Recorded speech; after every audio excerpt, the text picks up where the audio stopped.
ربنا لا تؤاخذنا إن نسينا أو أخطأنا. لئن شكرتم لأزيدنكم ولئن كفرتم إن عذابي لشديد.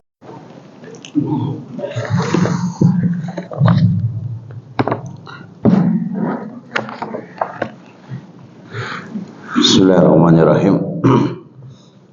Alhamdulillah, salatu wassalamu ala rasulillah wa ala alihi wa sahbihi wa mawala, amma ba'du. Alhamdulillah, ini pertemuan yang ketiga membahas tentang muamalah jual beli. Di bulan yang lalu terakhir bahas apa ya, surut jual beli Pak ya, syarat jual beli. Syarat jual beli kita sudah masuk di syarat kedua ya, sekarang masuk ketiga kan. Iya.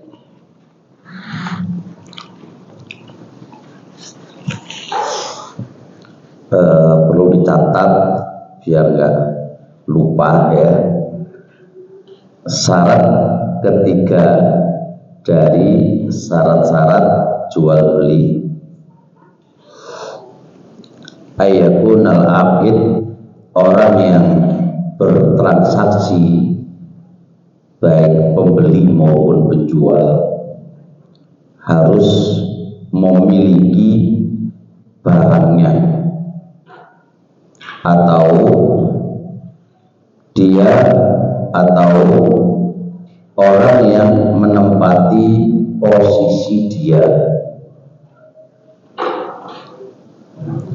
Bisa dipahami syaratnya ini. Syarat yang nomor 3, orang yang bertransaksi harus memiliki barangnya, ya, memiliki barangnya. Atau ada orang yang menempati posisi orang yang memiliki, maka boleh bagi dia untuk bertransaksi.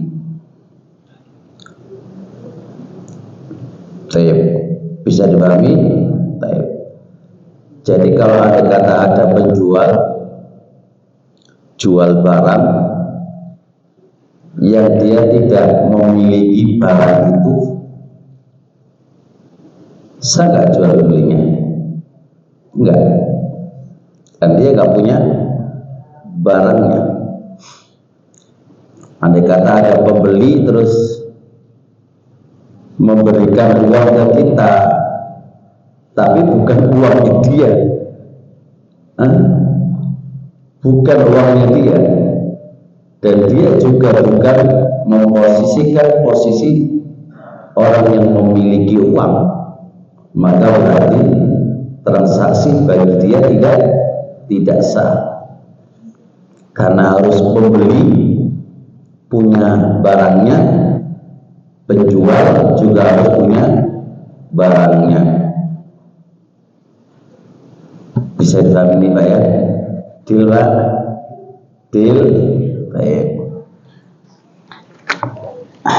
Oleh karenanya kata Rasulullah alaihi salatu wassalam, la tabi ma laisa indaka, kamu jangan menjual apa-apa yang itu tidak kamu miliki.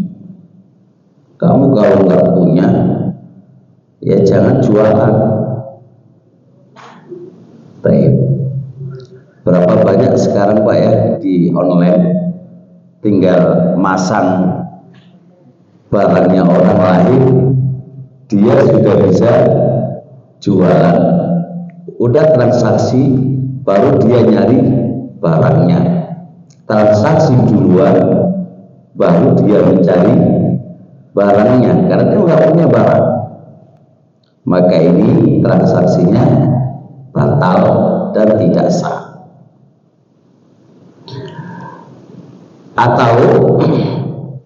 Atau seseorang yang menempati pemiliknya, siapa kayaknya? Wakil dari pemilik barang. Wakil itu untuk menjadi wakil nggak harus resmi ada tulisan, ya sekedar omongan aja bisa, lo jadi wakil saya, tolong jualkan atau tolong belikan, ada wakil, tidak ada masalah. Jadi wakil tidak harus tercatat resmi, bisa berbentuk qauliyan ucapan dan bisa berbentuk tulisan. Mana dari kedua itu yang bisa dipercaya, maka itu sudah menjadi wakil.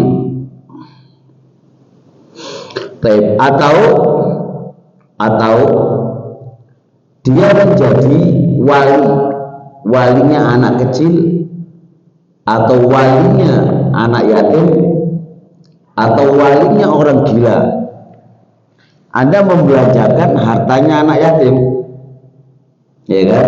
Atau Anda membelanjakan hartanya anak kecil yang memang orang-orang tadi itu di bawah asuhan kamu, maka posisi si wali yang menjadi meramut ya, penjaga mereka, merawat mereka, itu juga yakunu maqamal malik, menempati posisi orang yang memiliki barang, maka boleh dia bertransaksi tanpa izin dari pemilik barang karena dia sudah terposisikan posisi pemilik barang, dia sudah terposisikan dengan posisi pemilik barang.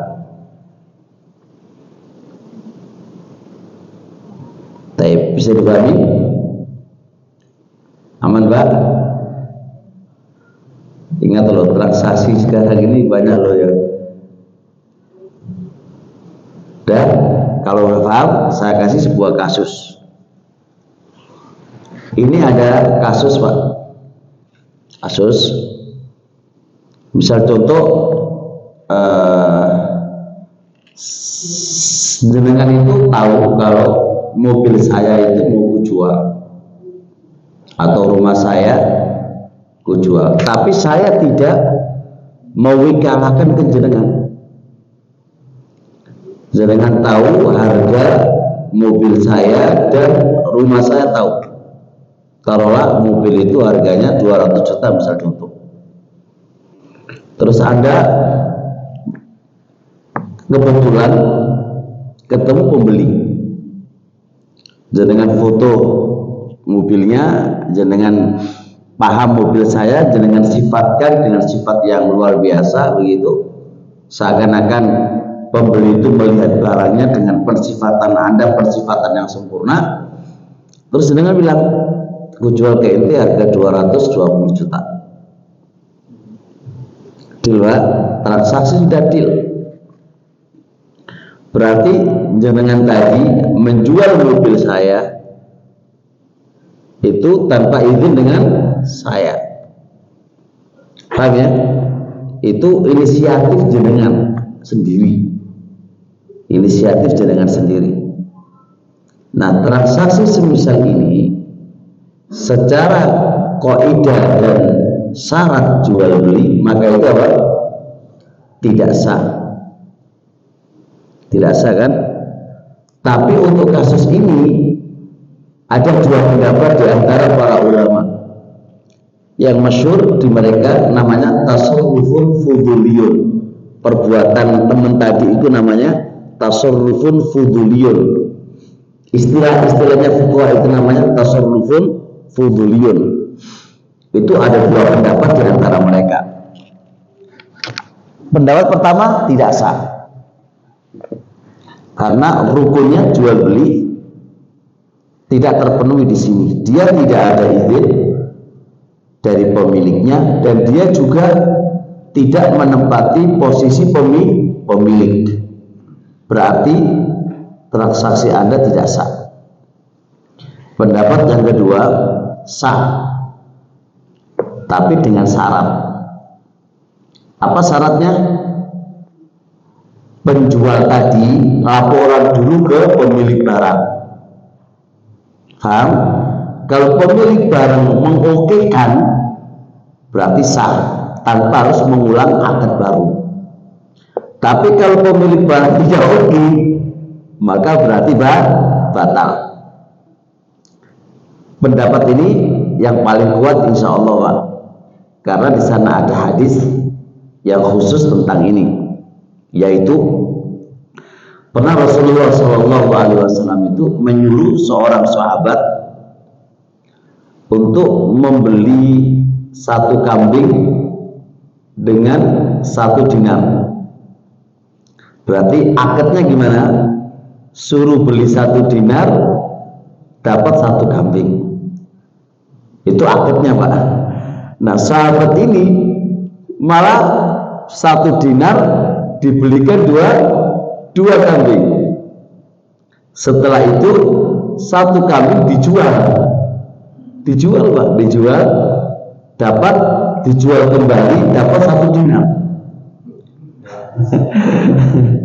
Berarti dinar balik, dapat 1 kambing. Terus laporan ke Nabi alaihi salatu wassalam, Loh, Nabi itu nggak membatalkan, bahkan mendoakan jual belinya, mendoakan keberkahan dalam jual belinya. Kalaulah ini menjadi batal jual belinya, maka Nabi akan batal, transaksi kamu itu batal. Orang dikongkon kok ngawur wae. Ya Nabi nggak ngomong. Ya Nabi mengokekan, sudah oke, sudah oke. Maka ini adalah dalil bahwasanya tasarrufun fuduli yang istilah tadi itu adalah sah, tapi dengan syarat pembeli atau penjual tadi laporan dulu kemana? Ke pemilik barang. Tapi ingat, penjual tadi tidak boleh mengambil sepeser pun dari uang yang ditransaksikan, nggak boleh. Paham ya? Dia jual 220, ya 20 dikasihkan ke siapa? Pemilik barang. Jika engkau mengambil walaupun ₹100, Anda termasuk mencuri. Paham ya? Karena kalau Anda ingin bati itu nggak begitu caranya, karena itu bukan mobilmu, gitu kan? Bukan mobilmu, Anda dapat bati dari mana? Bukan mobilmu. Berbeda kalau Anda transaksi atau dapat wikala dari pemilik barang, iki dodolen 200, pokoknya toko aku 200, modal terserah, itu baru bisa. Kan nggak ada omongan itu dari pemilik barang, kan Pak ya. Maka berarti Anda inisiatif sendiri jual barangnya orang, kan? Berarti itu adalah milik pemilik barang. Jadi kalau pemilik barang merem, berarti merem, Pak. Mesti merem itu nggak ngasih, nggak dosa dia, nggak dosa. Dan dia tidak menzalimi. Cuma paling antum katakan pelit banget itu, gitu kan? Ya kan, tapi dia nggak dosa karena memang nggak ada akad, gitu loh. Memang nggak ada akad. Tapi kalau pemilik barang tadi ngasih ke ente, ya bersyukurlah kepada Allah, ente dikasih, gitu kan. Tapi kalau nggak dikasih ya nggak apa-apa. Paham ya? Insya Allah jelas. Aman Pak? Aman? Baik, bisa difahami? Baik, jadi tolong difahami Bapak Ibu. Pastikan kalau Anda mau jual atau mau beli, posisi Anda itu apa? Pemiliknya atau posisi menempati posisi dia. Jangan kok asal jual milik orang lain atau nggak punya barang kok jualan gitu. Akan ada masuk jual beli PO. Apa itu? Order. Ketika dia menjual barangnya, kan belum dia miliki barangnya tuh, ya kan? Apakah termasuk boleh nggak transaksi? Contoh, saya memang membikin apa ya? Bikin apa sih Pak? Apa sih depan itu? Tackle ya, suruh tackle apa? Paving taruhlah. Aku itu memang membuat paving. Jenengan datang ke toko saya, Pak, beli pavingnya. Waduh, belum dibikin. Berarti kan saya nggak punya barangnya, ya kan? Saya kan nggak punya barangnya. Jelas saya kan nggak punya barangnya. Nah terus, yes pokoknya ngono lah. Aku beli, kata si penjual, yaudah gini aja wis. Kata pembelinya sudah nggak apa-apa, nanti bikinkan lah, ya wis. Saya beli Pak 100 meter gitu kan, per meter piro, kasih gitu. Terjadi transaksi Pak. Tapi saya nggak punya barangnya karena belum ada, belum stok. Tapi ini kasusnya harus dia produsen loh ya, diikat dia harus produsen. No produsen nggak bisa. Itu PO.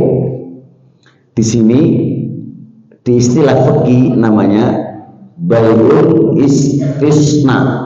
So bayul istisna, jual beli minta dibikinkan. Itu bahasanya, minta dibikinkan. Ya kayak kasus gini, tidak hanya paving aja. Sekarang jenengan ada acara nanti malam pengajian, terus butuh snack atau makan ya, nasi bok ya. Ketika Anda beli, pagi-pagi datang ke rumahnya, Pak, pesen nasi boknya. Lu apa gulung dewi? Memang dia biasa bikin, dia produsen Pak. Nah ketika dia begitu, ya wis lah, yo ngerti apa gulung dewi, ngerti wong isu dewe apa kan. Oke, kayak tangi turu gitu kan, kayak tangi turu jadi harus tok pintunya kan, kayak tangi turu wis subuh wis jenengan tok pintunya, terus dibuka pintunya, Pak aku mau pesen nanti malam 1000 nasi bok. Kan berarti kan dia belum ada, baru bikin baru ada. Dia bilang per boknya berapa? Ya per boknya adalah 10.000. Nih minta DP, otomatis kan minta DP tanda jadi Pak. Nah DP itu adalah tanda jadi, transaksi sudah selesai. Oke, nanti ambil sebelum maghrib jam 5. Berarti kan di pagi itu kan sudah ada transaksi Pak. Paham ya? Nah ini namanya bayul istisna. Nah untuk kasus ini para ulama mengecualikan pada kasus apa namanya syarat jual beli harus memiliki barang. Ini dikecualikan, ada pengecualian. Apa pengecualiannya? Transaksi jual beli istisna. Kenapa? Karena sebenarnya dia itu memiliki barangnya gitu loh, cuma belum diadakan gitu loh. Makanya ini termasuk jual beli yang sah. Jual beli yang sah.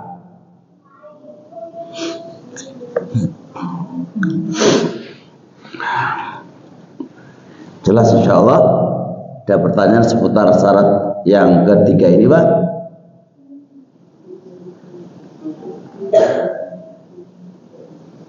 Ya.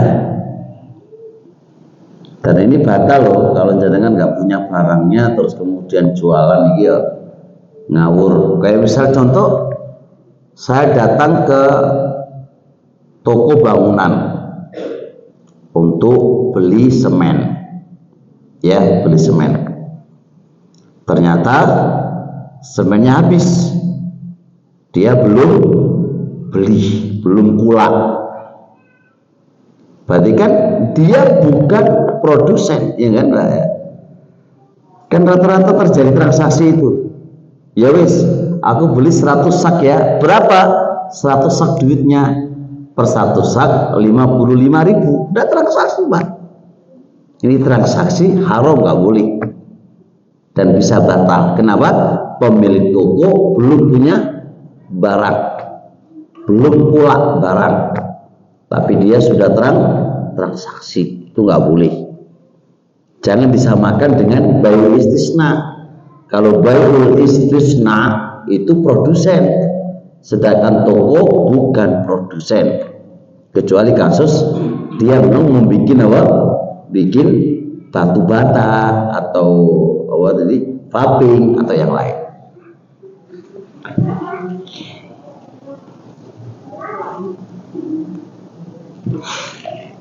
Mau insyaallah jelas. Baik, lanjut lagi. Syarat yang keempat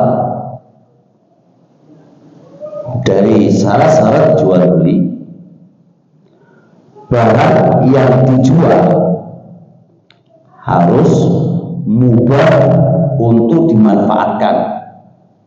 Barang yang dijual harus mubah pemanfaatannya, mubah pemanfaatannya. Jikalau barang itu haram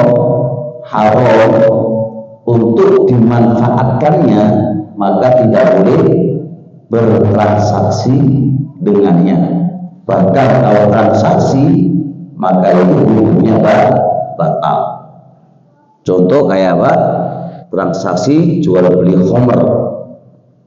Khamr itu milikmu, kamu juga punya duit, dan saling ridho, ya kan? Penjual juga ridho, jual khamrnya, pembeli juga ridho kalau itu beli khamrnya.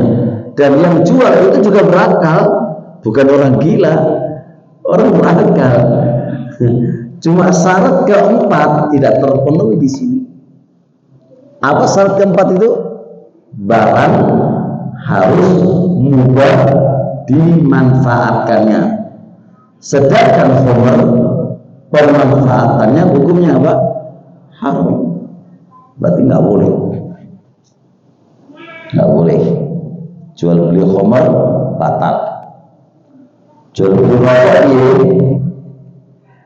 rokok ya. Kalau rokok ya, itu kan batal dan tidak batalnya tergantung hukum rokoknya. Iya kayak gitu. Jadi batal dan tidak batalnya tergantung hukum rokoknya.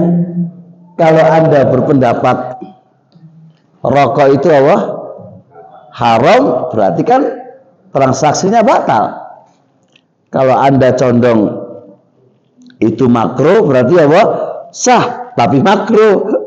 Tapi kalau Anda berpendapat rokok itu mubah, ya berarti boleh. Ya tinggal Anda berpendapat apa terkait dengan rokok itu. Kenapa saya sebutkan di sini? Ya supaya kita harus paham hukum rokok itu sendiri apa, baru ada hukum pembatalan atau tidak pembatalan. Karena pembatalan itu tergantung dengan zat barang itu, apakah mubah dimanfaatkan ataukah tidak mubah dimanfaatkan. Paham insyaallah? Jelas? Tapi sekarang jual beli alat musik ya? Ya sama kayak rokok kan. Sama kayak rokok. Kan ada dua pendapat di antara ulama tuh. Ada yang mengatakan mubah selama tidak melalaikan dari zikrullah. Pendapat kedua haram, tapi yang kuat haram yo.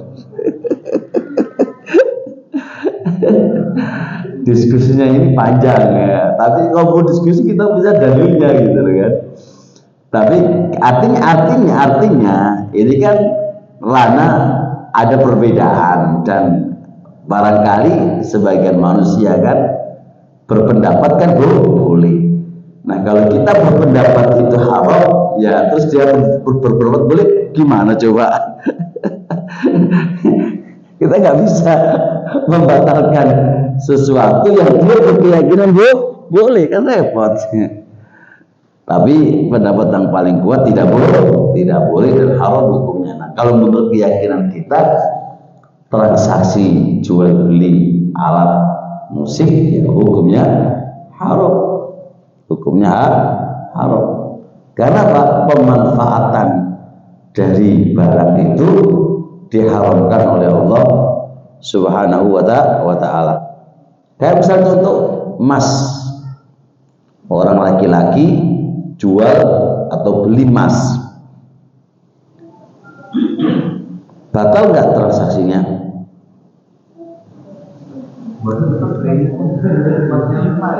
Nah dirinci dulu, jangan main batal. Iya.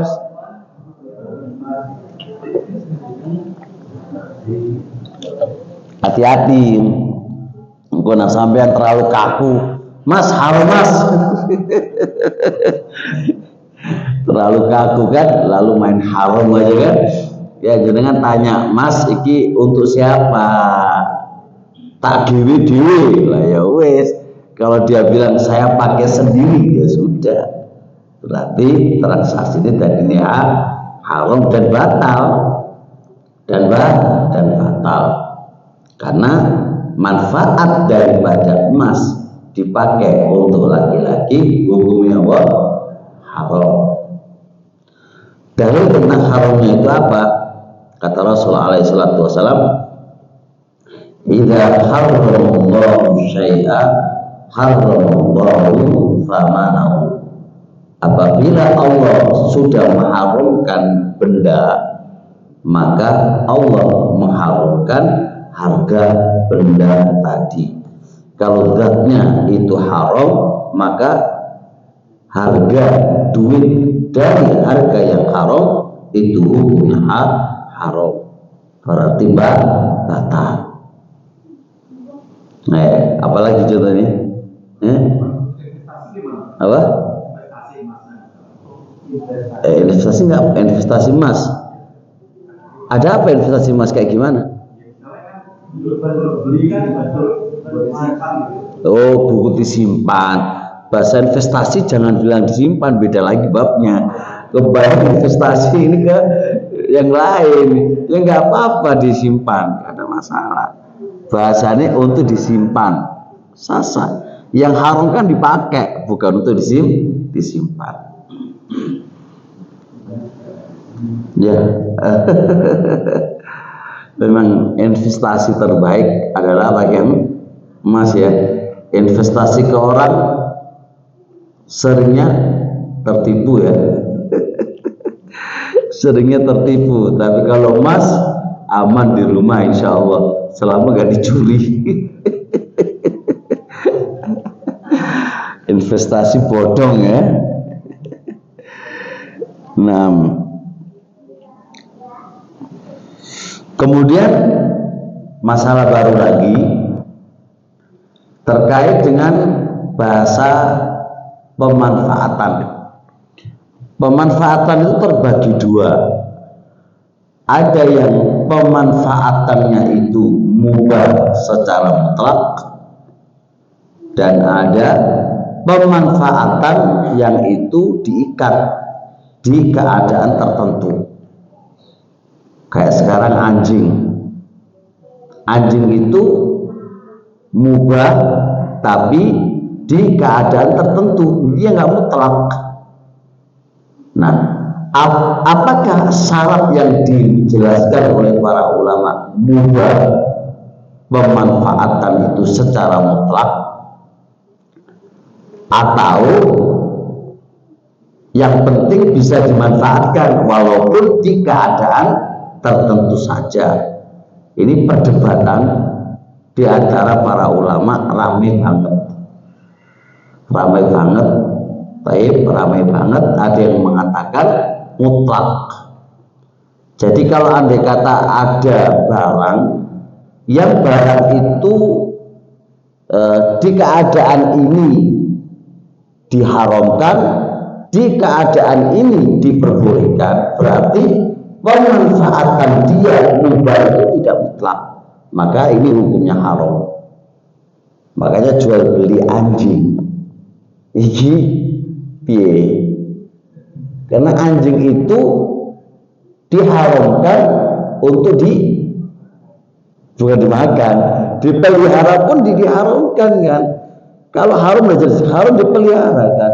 Tapi kan ada 3 keadaan yang anjing itu boleh dipelihara, ya kan? Untuk berburu, untuk apa?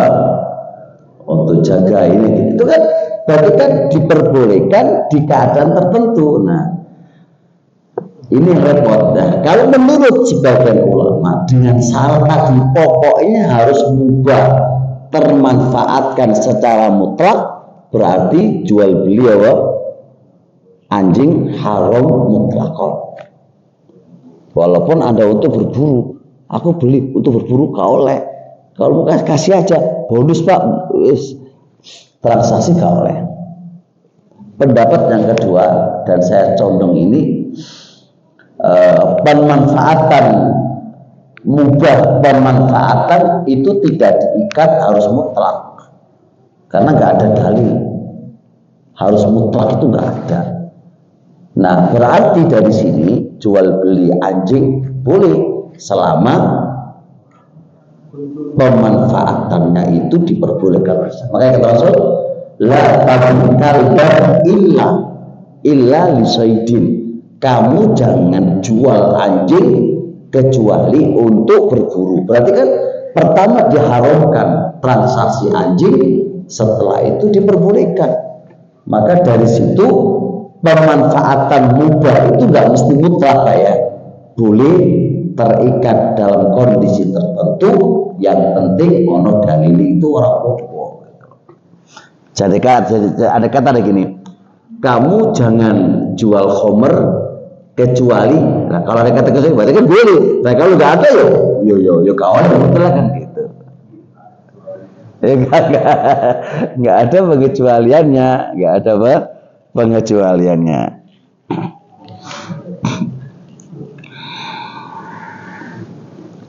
Jelas insya Allah. Ada pertanyaan seputar ini Pak?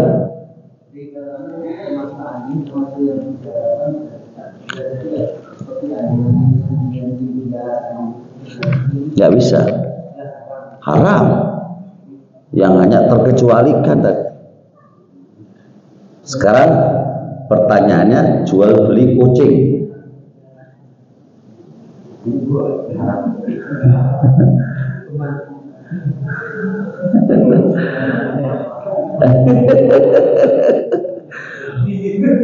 Pemanfaatannya apa ya?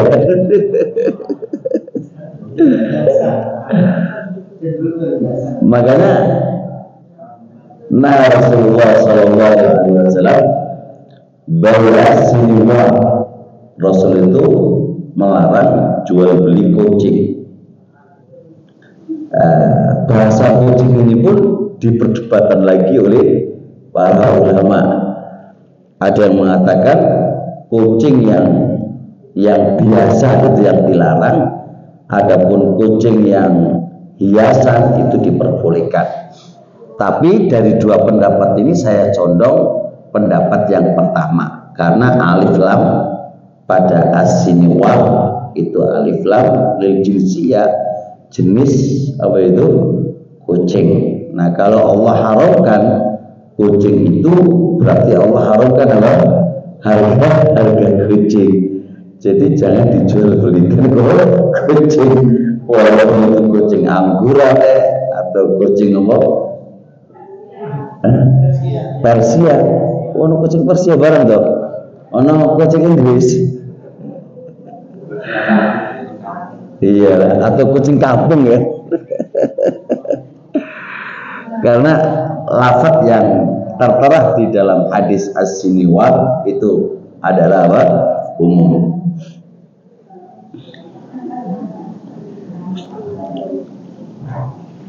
Paham, Masya Allah, jelas Pak?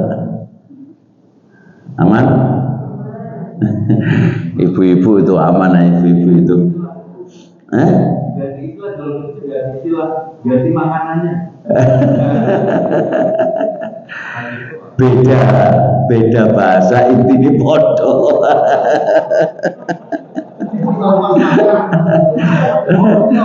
Layo, iya, itu intinya kan dodolan, walaupun bahasanya apa?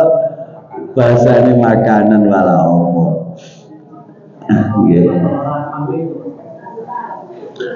Jual beli kotoran kambing itu ada manfaatkan kan? Bedakan antara najis dengan kotor. Kalau barang itu najis, maka otomatis haram, nggak boleh dijual belikan. Tapi kalau itu kotor, maka boleh dijual belikan.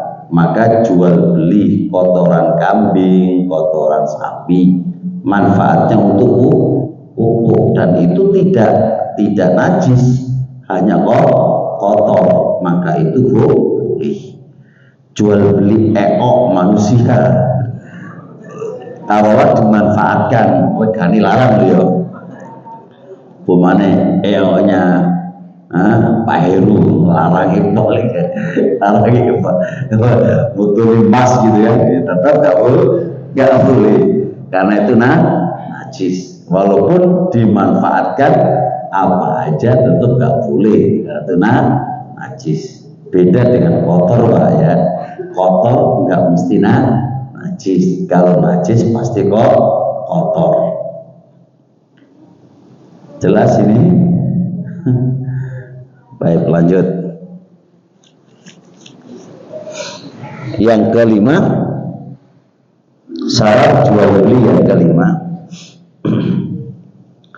barang yang dijual atau alat yang untuk sebagai pembeli, alat barang yang dijual atau alat untuk membeli itu harus maqduran alat taslimi, mampu untuk diterima, harus mampu untuk diterima. Barang yang kita jual itu harus mampu kita pegang. Duit atau duit yang kita bikin, alhamdulillah kita bikin beli, harus ada kemampuan untuk kita pegang. Sebab kalau tidak ada kemampuan untuk kita pegang, maka menjadi gharar, tidak jelas. Contoh kayak apa? Saya jual mobilku hilang, dicuri orang. Terus saya datang ke jenengan, Pak, mau mobilku? Gelem Ustaz. Tahu mobilku? Tahu. Ngerti regane enggak? Ngerti, saem lo. Tak dodol, tak jual ke antum 10 juta aja wis. Regane saem dijual berapa? 10 juta. Gelem dia, batal barangnya nggak dipegang sama saya, dan beliau yang beli pun belum mesti bisa memegang karena dicuri oleh orang kan gitu kan. Paham Pak ya? Maka ini nggak boleh karena otomatis di situ ada untung dan ada rugi. Berbeda kalau kasusnya diberi, Pak, kalau andai kata mobilku ketemu tak kekno jenengan, oleh orang?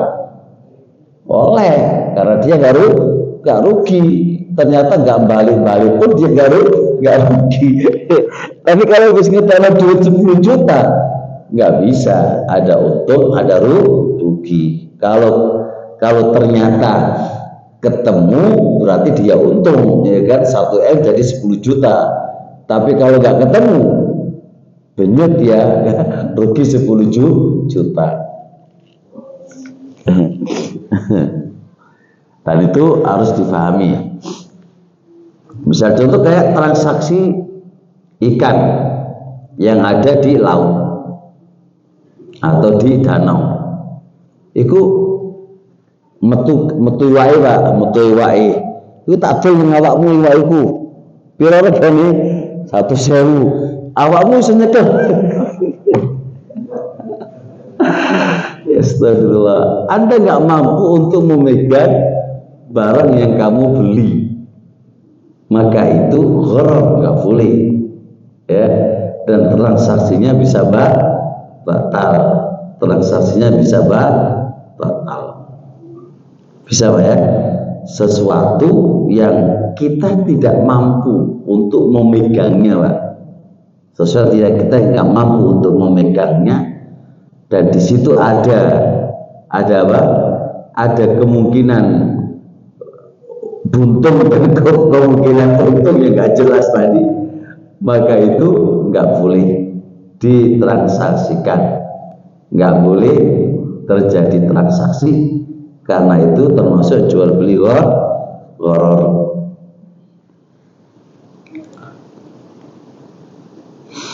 Oleh karenanya kata Rasul alaihissalam, nah Rasulullah an bai'il gharar, Rasulullah melarang jual beli gharar. Iya Pak, gimana Pak?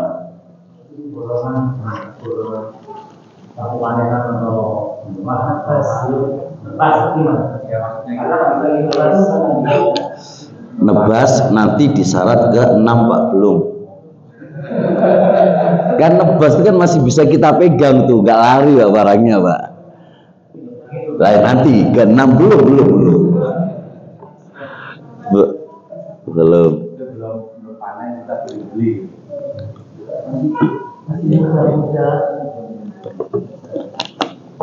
Masuk di situ juga, misal kayak jual beli ijon Pak ya.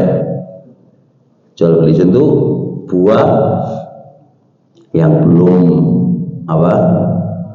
mateng, terus terjadi transaksi, boleh ataukah tidak itu? Maka di situ ada 3 keadaan. Keadaan yang pertama, jikalau dia beli tapi langsung diambil, paham? Maka itu boleh aja. Yang kedua, jikalau dia beli tapi dia beli pohonnya, buahnya ngikut pohon, itu nggak apa-apa. Iya, kan dia kan beli pohonnya, bukan beli apa? Beli buahnya. Mau buahnya hijau, keruyuk-keruyuk, belum matang kan nggak urusannya, karena dia kan mengikut kepada pohonnya.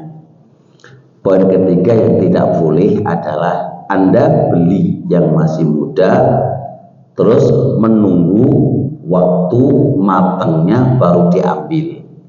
Kenapa?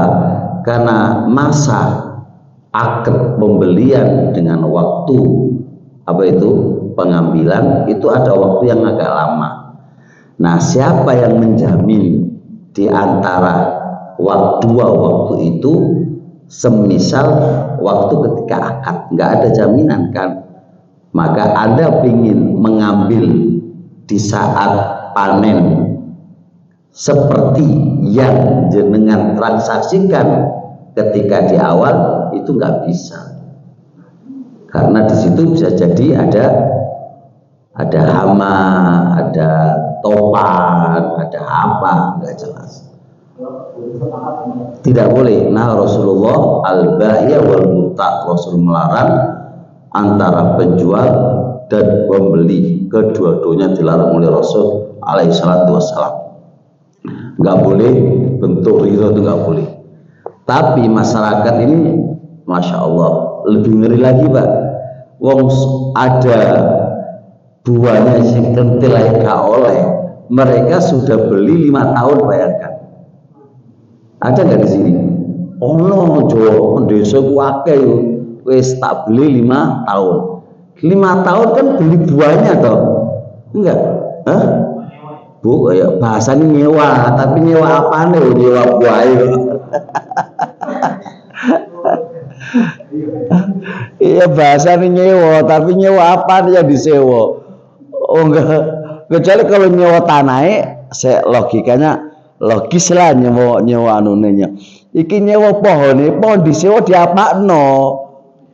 Nggak mungkin dia nyewa pohon, pasti pingin buahnya kan. Maka itu sebenarnya transaksi apa? Transaksi buah sebenarnya, tapi nggak ada wujudnya. Nggak boleh. Nanti di poin yang ke-6 insya Allah. Syarat ke-5 aman Pak? Ibu aman ibu. Ibu hati-hati ya, dodolan karang. Iya nggak jelas loh ibu. Ya. Anda punya barangnya? Ya, Anda punya barangnya nggak waktu transaksi? Duh, satu kok transaksi ya iya gimana sih? Kecuali produsen Anda, orang produsen kok. Iya, kalau jenengan wakil atau agennya dianya di pusat ada, jenengan agen gak apa-apa Pak. Iya kan menempati posisi dia. Wakil kan, jadi kan wakilnya pemilik barang. Iya diambilkan ke gudangnya kan. Saya nggak ada, boleh transaksi boleh, gitu kan? Jangan agen lo ya, agen. Baik. Terusnya yang ke-6, hendaknya barang yang dijual itu diketahui oleh pembeli dan penjual di saat akad. Di saat akad itu jelas barangnya antara pembeli dan antara penjual. Barangnya jelas Pak ketika akad. Nah kalau barangnya nggak jelas ya nggak boleh, transaksi itu nggak boleh. Baik ya. Nah, perhatikan Pak, syarat yang ke-6 ini, barang yang mau dijual itu harus jelas ketika akad, baik di sisi pembeli atau di sisi penjualnya. Nah, kata jelas ini itu harus, kata jelas itu terpenuhi 2 syarat. Syarat yang pertama, barang itu dilihat ketika akad atau sebelum akad, tapi waktunya sebentar. Sebelum akad tapi jaraknya bentar, dengan asumsi barang itu nggak berubah. Contoh kayak mobil nih, Anda belum akad sudah lihat mobil dulu, teliti mobil, belum akad loh ya. Kemudian 5 jam setelahnya jenengan baru transaksi, ya nggak Pak? Berarti ketika transaksi Anda nggak melihat barang, karena barang itu 5 jam sebelumnya. Maka ini nggak apa-apa, boleh. Karena apa? Karena jarak 5 jam barang itu nggak akan berubah secara kebiasaannya. Bisa dipahami ya? Kedua, dengan bentuk disifatkan, barang itu disifatkan dengan sifat yang mendetail, seakan-akan persifatan itu Anda melihat barangnya. Kayak jual beli mobil kan, ini speedometer begini, terus mesinnya bunyinya begini, terus kalau pokoknya sifatnya mendetail banget, seakan-akan persifatan itu menempati posisi apa? Posisi barang itu. Ketiga, dengan cara dikasih contoh. Dengan cara dikasih contoh. Kayak Anda beli keramik. Kan Anda beli keramik kan bukan yang kamu lihat, ya enggak? Karena barangnya di gudang kan. Tapi ada contoh. Ya, Anda punya barang semisal contoh ini. Itu berarti kan contohnya, Pak. Maka itu namanya apa? Diketahui barang itu oleh pembeli. Nah, yang demikian ini maka itu transaksinya adalah sah. Bisa dipahami?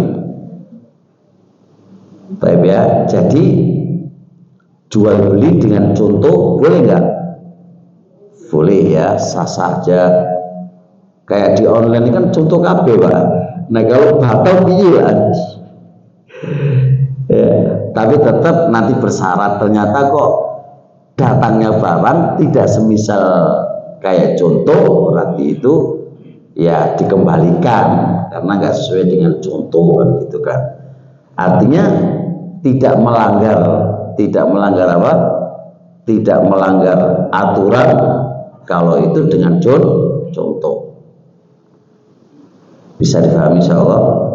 Deal, Pak. Aman? Yakin ini? Baik, terakhir sudah sampai jam 5. Hendaknya harga ditetapkan ketika akad. Syarat sampai ke-8 ya. Ya, hendaknya harga barang ditentukan ketika akad. Jikalau ketika akad belum jelas, harga barangnya nggak sah. Kayak jual beli apa itu Pak? Anden apa? Depending apa jadi? Apa jual beli apa itu? Mobil yang ya di inden ya, inden. Itu kan kalau kita perhatikan akadnya loh ya. Ketika Anda DP di showroom atau di mana, itu kan kata penjualnya ini belum ketetapan, bisa berubah. Paham Pak? Ini nggak boleh. Kenapa? Karena Anda sudah akad, ya, tapi harga akad bisa naik dan bisa turun. Ini nggak boleh. Maka ketika transaksi itu akadnya harus jelas berapa. Nggak boleh. Ya wis akad berapa harganya? Wis gampang nanti aja. Piye gampang nanti aja. Nggak boleh Pak. Kalau memang akad transaksi ya harus jelas berapa. Jangan kok nanti saya ambil dulu, nanti harganya loh kok. Nanti harganya gimana? Kan itu sering Pak ya. Berapa Pak iki Pak? Wis gampang ambil dulu, nanti loh. Gak boleh, wis sudah transaksi tapi harganya tidak tahu. Itu nggak boleh, batal transaksi yang itu Pak. Sampaikan harganya itu segini. Ya wis, piye bayari? Nanti ya nggak boleh juga. Itu horor juga Pak, nggak boleh. Pembayaran juga harus jelas, enggak kok. Ya wis lah, semampumu lu piro dan berapa selesainya, itu juga harus jelas. Jadi diperjelas semuanya Pak. Kalau nggak jelas menjadi horor. Jadi barang yang dijual Ketika akad harus jelas berapa saya beli dan berapa saya jual. Faedah yang kedua, termasuk bagian gharar yang nggak diperbolehkan oleh syariat adalah pembayaran hutang. Pembayaran hutang ketika contoh ya wis iki hargane 10 juta. Tahu utang sih ya. Nah, tahu utang sih iku bayare kapan? Itu harus jelas. Walaupun teman sendiri. Sebab ya biar nggak terjadi masalah di belakang hari, Pak. Nanti kalau pas dia punya duit terus kemudian jenengan minta, terus dia bilang, loh kan aku tidak berjanji nyauri apa membayar di saat sekarang. Ya aku ngomongnya meni-meni, lebih coba meni-meni. Nah, ketika kalau sudah ada ketetapan perjanjian dari dia bayarnya sekian, ya kan jelas Pak, jelas. Ternyata meleset di hari yang telah ditetapkan, ya sudah janji lagi, meleset lagi, janji lagi, pokoknya meleset janji sampai elek menemai, sampai jenengan capek gitu kan, sampai capek ya kan. Terus capek ya sudah Pak, PNY Pak. Kalau capek wis Pak PNY wis ngono ae wis PNY Pak wis katok aku. Nabi piye lagi ya piye lagi. Jelas insyaallah. Baik, cukup dulu insyaallah. Semoga syarat jual beli ini dipahami dengan baik. Kalau jenengan paham apal syarat-syarat jual beli ini insyaallah melangkah pun enak dan jelas, melangkah pun enak dan jelas. Baik, sampai di sini insyaallah. Subhanallah hamdik, asyhadu an la ilaha illa anta, astaghfiruka wa atubu ilaik. Assalamualaikum warahmatullahi wabarakatuh. الشيطان يعدكم الفقر ويأمركم بالفحشاء والله يعدكم مغفرة منه وفضلا والله واسع عليم